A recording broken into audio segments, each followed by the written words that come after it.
Gazette notification जारी हो जाएगा और पूरा जो शेड्यूल है वो भी अब सामने आ चुका है कि कब नॉमिनेशन होना है, कब नॉमिनेशन की वापसी की तारीख होगी। तो कल से तीसरे चरण का गजट नोटिफिकेशन सामने आ जाएगा। 19 अप्रैल को नॉमिनेशन की प्रक्रिया पूरी होगी। 22 अप्रैल को नाम वापस लेने की प्रक्रिया होगी। 7 मई को तीसरे चरण की वोटिंग होनी है। वहीं 4 जून को काउंटिंग होगी। तो ये पूरा शेड्यूल है तीसरे चरण को लेकर के कि 19 अप्रैल को नॉमिनेशन की प्रक्रिया पूरी होनी है। 22 अप्रैल को नाम वापस लेने की प्रक्रिया होगी। वहीं 7 मई को तीसरे चरण के लिए मतदान होना है और 4 जून को काउंटिंग होगी।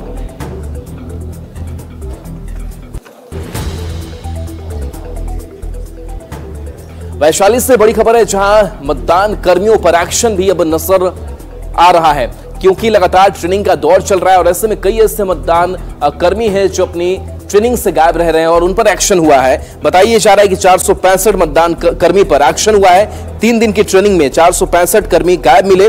चुनाव ट्रेनिंग से गायब रहने पर इन पर एक्शन हुआ है। वैशाली डीएम ने यह बड़ी कार्रवाई की है। सभी से स्पष्टीकरण भी पूछा गया है और 24 घंटे में इनसे जवाब मांगा गया है। संतोषजनक जवाब अगर ये नहीं देते हैं तो इनके ऊपर कार्रवाई होगी और प्राथमिकी भी दर्ज की जाएगी।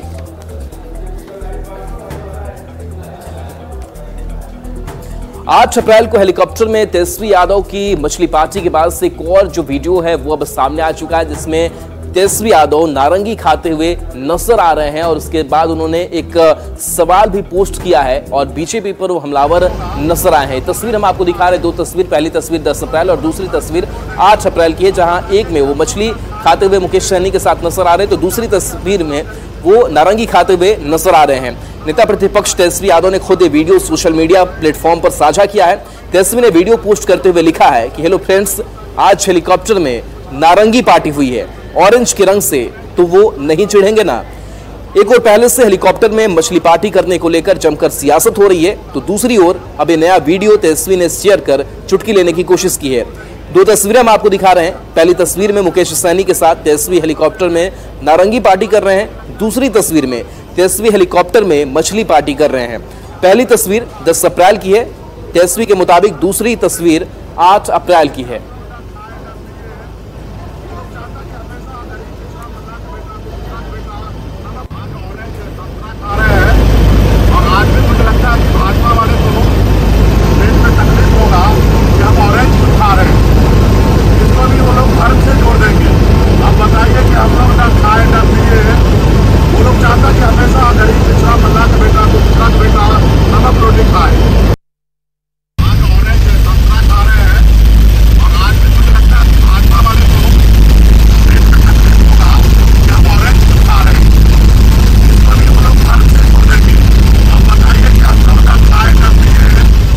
देखिए हेलीकॉप्टर में क्या हो रहा है वो तस्वीर हम आपको दिखा रहे हैं और तेजस्वी यादव जो हैं वो नारंगी खाते हुए नजर आ रहे हैं और मुकेश सहनी इस दौरान कुछ कह भी रहे हैं। मुकेश सहनी ये कह रहे हैं कि समय नहीं मिलता है और प्रचार करने के लिए हम लोग पहुंचते हैं, एनर्जी की जरूरत होती है और ऐसे में क्या कोई गरीब अगर है तो क्या नमक रोटी ही खा करके रहेगा, क्या उसको और कोई खाना खाने का अधिकार नहीं है। और भगवा कलर को लेकर भी अपनी जो प्रतिक्रिया है वो मुकेश सहनी ने इस वीडियो के जरिए दी है। तो देखिए मछली खाने के मामले को लेकर ट्रोल होने के बाद तेजस्वी यादव और मुकेश सहनी ने संतरा खाया और बीजेपी पर तंज कसते हुए कहा कि इसको भी बीजेपी वाले धर्म से जोड़ देंगे। आगे मुकेश सहनी कहते हैं कि क्या हम गरीब के बेटे को खाने पीने का भी अधिकार नहीं है? क्या हम लोग हमेशा नमक रोटी ही खाएं? चुनाव प्रचार के बाद एनर्जी बनाए रखने के लिए खाना जरूरी है, इसलिए आप लोग तकलीफ मत मानिए, आप लोगों से हम लोगों को लड़ना है। वहीं तेजस्वी ने इस वीडियो में बताया कि ये संतरा जमुई की जनता ने दिया है।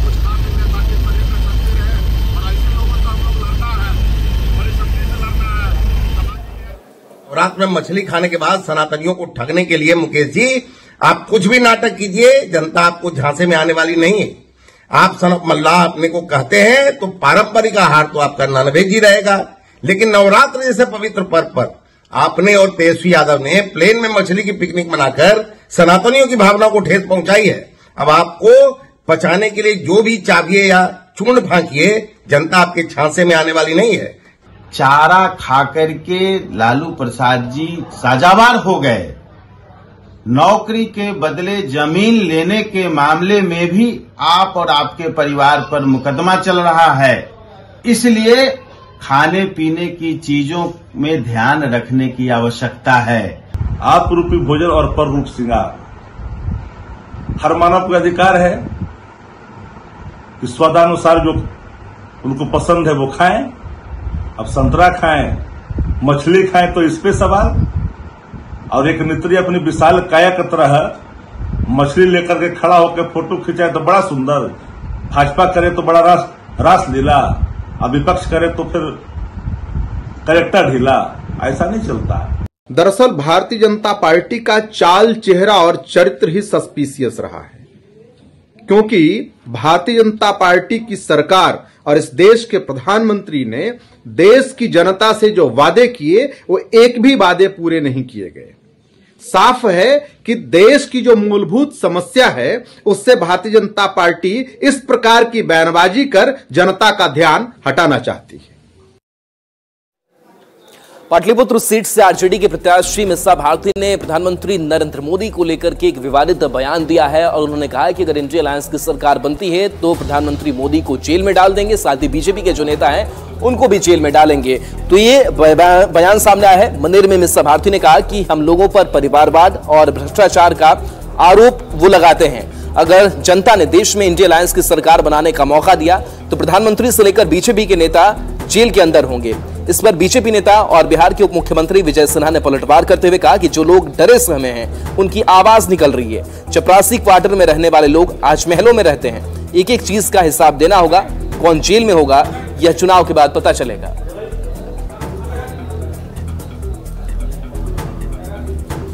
की आय दुगनी करने की हम बात कर रहे हैं, हमें MSP लागू करने की बात कर रहे हैं, तो तुष्टिकरण नजर आ रहा है।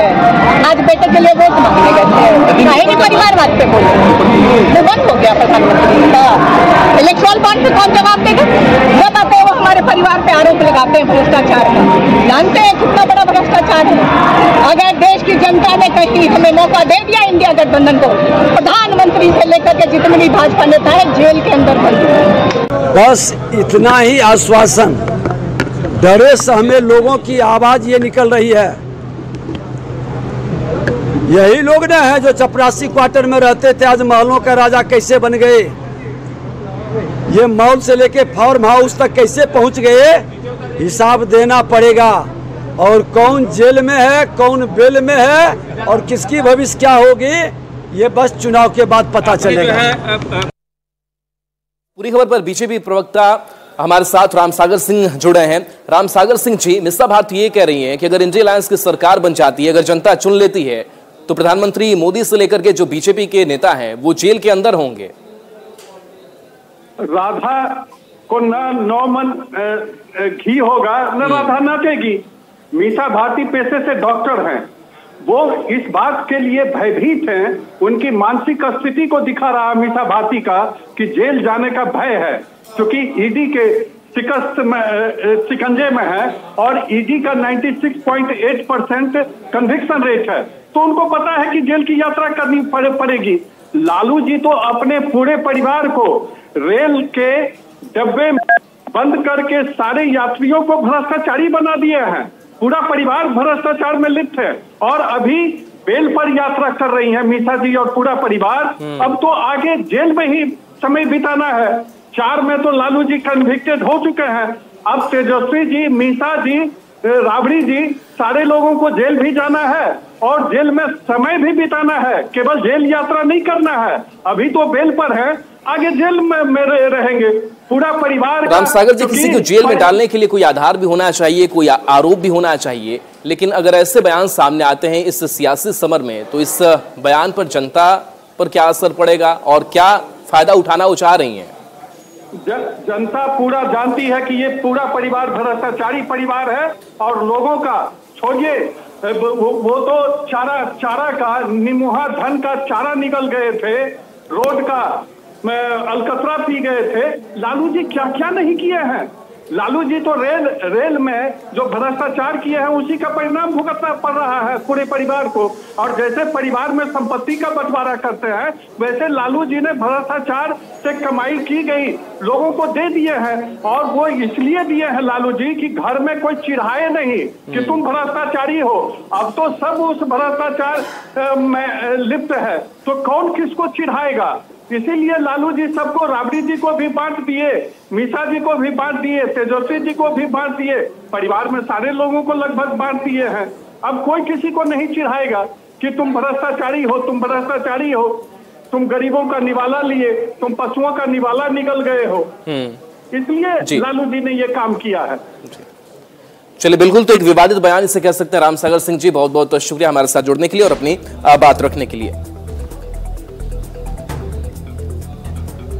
नवादा सीट पर मुकाबला बेहद ही दिलचस्प हो गया है, क्योंकि यहां पर बागियों के तेवर काफी तल्ख नजर आ रहे हैं, चुनावी मैदान में है। और ऐसे में जो महागठबंधन है उस पर, उनके ऊपर चिंता की लकीरें दिख रही है। तो एनडीए की अगर बात करें तो वो भी असहजता महसूस कर रहे हैं। सवाल है कि क्या जो बागी हैं वो वोट बैंक में संधमारी करेंगे, ये बड़ा सवाल है।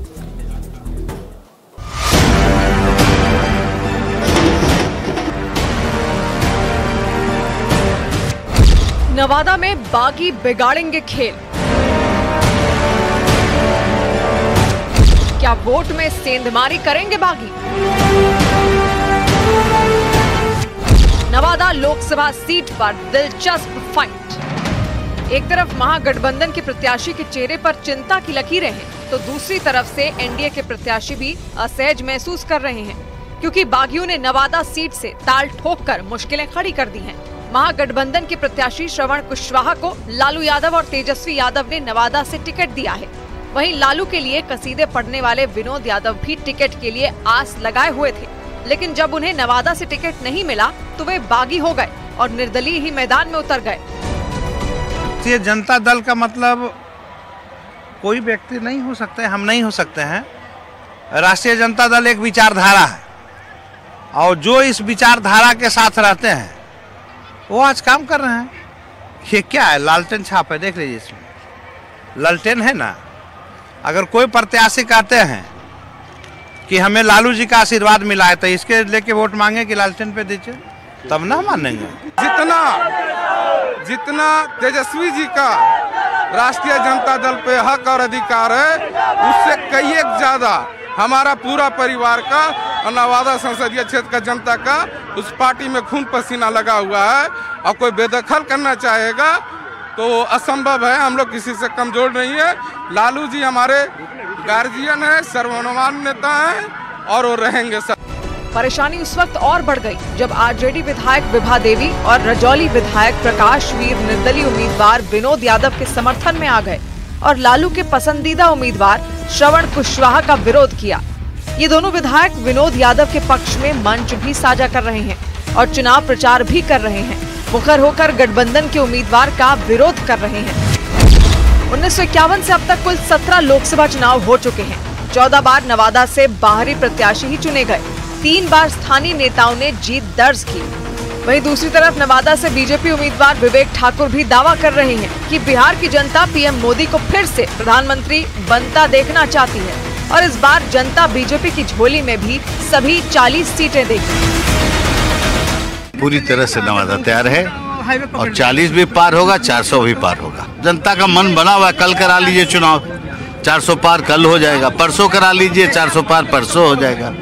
मन बड़ा स्पष्ट है, देश सुरक्षित हाथों में है, कोई खिलवाड़ नहीं होगा। भोजपुरी कलाकार गुंजन सिंह और निर्दलीय उम्मीदवार विनोद यादव महागठबंधन और एनडीए को चुनौती दे रहे हैं। अब देखना दिलचस्प होगा नवादा की जनता किसको पसंद करती है और किसे अपना नेता बनाती है। राज्य में कांग्रेस विधायक अंबा प्रसाद पर ईडी का शिकंजा लगातार कसता जा रहा है। आज उनसे पूछताछ का चौथा दिन है। इससे पहले 3 दिन लगातार उनसे पूछताछ हुई। कल भी अगर बात करें तो 7 घंटे तक ये पूछताछ चली है और अंबा प्रसाद से आज फिर से पूछताछ होगी। तो कल भी अंबा प्रसाद से करीब 7 घंटे तक पूछताछ की गई। इस दौरान अंबा प्रसाद के मोबाइल से मिले डेटा से जुड़े सवाल पूछे गए। हालांकि आज की पूछताछ में अंबा प्रसाद ने आने में अपनी असमर्थता जताई है। इसके लिए उन्होंने त्योहार का हवाला दिया है। वहीं आज अंबा प्रसाद के भाई अंकित राज से पूछताछ जारी रहेगी। प्रकृति पर्व सरहुल तो दूसरी तरफ ईद का त्यौहार जो है उसकी खुशियां लोग मना रहे हैं। लेकिन दूसरी तरफ अगर बात की जाए तो ईडी ऑफिस में आज फिर गहमा गहमी का माहौल रहने वाला है। वजह है बड़कागांव विधायक अंबा प्रसाद से पूछताछ और उनके भाई जो अंकित राज हैं उनसे भी पूछताछ जो है आज ईडी के कार्यालय में होनी है। हालांकि अंबा प्रसाद ने ईडी दफ्तर में आने में आज असमर्थता जरूर जाहिर की है, लेकिन ईडी के द्वारा उन्हें बुलाया गया है। अब देखना होगा कि वो यहाँ पहुँचती है या नहीं। जाहिर तौर पर अगर बात की जाए तो जो विधायक हैं उनके द्वारा कहा गया है कि पर्व का मौका है और इस दरमियान वो पूछताछ के लिए यहाँ पर आ पाएँ ये संभव नहीं है, क्योंकि वो एक जनप्रतिनिधि हैं और उन्हें अपने क्षेत्र में भी समय गुजारना पड़ता है। तो इस तरह की बातें जो हैं वो ईडी के द्वारा उनके तरफ से कही गई है। अब देखना होगा कि आज अंबा प्रसाद पहुँचती हैं या नहीं। लेकिन जाहिर तौर पर अगर इस मामले में बात की जाए तो ईडी को अब तक कई अहम जानकारियाँ जो हैं वो अंबा प्रसाद और उनके करीबियों के माध्यम से मिली है, जिनकी कड़ियों को जोड़ने का प्रयास किया जा रहा है। और यही वजह है कि उनके डिजिटल गैजेट्स जो मोबाइल्स हैं उनके डेटा को खंगाला जा रहा है और उसी से संबंधित सवाल जो है शुरुआती दौर में अंबा प्रसाद से पूछे जा रहे हैं। तो देखना होगा कि आज अंबा प्रसाद पहुंचती हैं या फिर नहीं, और अगर जिस तरह से ईडी की पूछताछ जारी है उससे आने वाले दिनों में अंबा प्रसाद की मुश्किलें कितनी बढ़ती हैं ये भी देखना दिलचस्प होगा। कैमरामैन प्रभाकर के साथ ओम प्रकाश, न्यूज़ 18 रांची। शेखपुरा के जमुई संसदीय क्षेत्र में पहले चरण में चुनाव होना है और ऐसे में जो वोटर्स हैं उनकी भी अपनी मांग है। वोटर से चाह रहे हैं कि जो उनकी कमियां हैं वो पूरी सरकार करे और ऐसे में उनके कई सवाल भी हैं। हरवर नदी के पश्चिम में बसे गांव जो संसदीय क्षेत्र में आते हैं वहां के लोगों का कहना है कि बरसात के समय नदी का जलस्तर बढ़ने पर नदी के पूर्व के क्षेत्र के गांव को तो बाढ़ क्षेत्र घोषित कर दिया जाता है और लोगों तक सरकार द्वारा लाभ भी पहुंचा दिया जाता है। लेकिन नदी के पश्चिमी क्षेत्र की अगर बात करें तो वहां पर परेशानी होती है और ऐसे में मतदाताओं का कहना है कि ठोस आश्वासन मिलने पर ही वोट देंगे। ग्रामीणों से बातचीत की है संवाददाता अजीत कुमार सिन्हा ने। शेखपुरा का हरवर नदी है, जो हरवर नदी दो भागों में बांट देता है गांव को। एक पूरब तरफ देख लीजिए तो वो मुंगेर संसदीय क्षेत्र में पड़ता है, और अगर इस पार पश्चिम की ओर आ जाइए तो ये मुंगेर जमुई संसदीय क्षेत्र के अंदर पड़ता है। लेकिन सबसे बड़ी बात विडंबना यह है कि जब बाढ़ का समय आता है, जब गंगा नदी का दबाव बढ़ता है बरसात के दिनों में, तो जो पूरब की तरफ है वो बाढ़ क्षेत्र घोषित हो जाता है, जो मुंगेर संसदीय क्षेत्र के अंदर आता है। और जो जमुई संसदीय क्षेत्र के अंदर पश्चिमी ओर में ये जल जमाव आता है। ये दोहरी नीति सरकार की रही है। नतीजा है कि यहाँ किसानों को दोहरी मार झेलना। हाँ, तो वही हम लोग सोचते हैं कहीं इसको भी बाढ़ घोषित कर दिया जाए। तो डिमांड करिएगा, मांग करिएगा? हाँ, मांग तो करेंगे। किससे करिएगा? जो संसद है उसी से मांग करेगा। जिसको वोट दीजिएगा हाँ उससे डिमांड करिएगा। हाँ, नदी से प्रभावित होते हैं, इसका लाभ भी नहीं मिलता है। इधर ही देखिए विधेय नदी है जो पूरा पार पड़ता है, इधर मतलब बाढ़ घोषित कर दिया गया है। लेकिन ये जो अपने पश्चिम पार में पड़ रहा है घाट कुसुमा, इसमें जल जमाव कर दिया गया है।